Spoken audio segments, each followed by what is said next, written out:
Donc là, on va arriver sur le jardin d'Amérique du Nord. Sur les hauteurs de la ville, le temps suspend son vol. Cet après-midi, ils sont une vingtaine de curieux à écouter Marion, guide des jardins suspendus du Havre.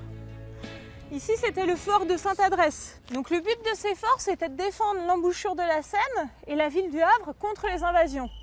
À l'origine, ici, ni plantes exotiques ni fleurs odorantes, mais une base militaire. En 2000, le terrain est racheté par la ville qui décide de réhabiliter le site en jardin. Aujourd'hui, plus de 10 hectares de verdure accueillent chaque jour les amoureux de la nature.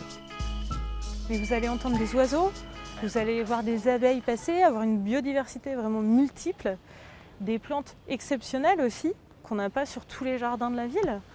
Donc c'est ce petit côté charme, calme, avec des points de vue magnifiques où on peut voir l'océan derrière qui fait que le jardin plaît.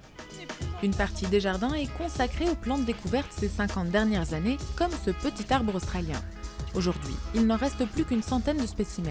Donc là, on est devant un pin de Wollemi. Donc ça, c'est une espèce assez rare. Il a été découvert en 1994 en Australie. Les 2 derniers de France, ils sont ici sur les jardins suspendus.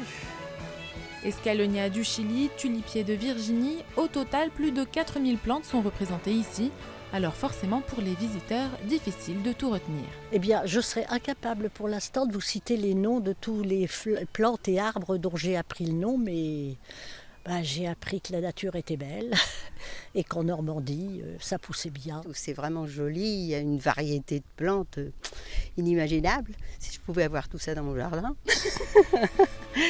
Avec leur vue imprenable, des plantes étonnantes et un accès gratuit, les jardins suspendus du Havre n'ont rien à envier à ceux de Babylone.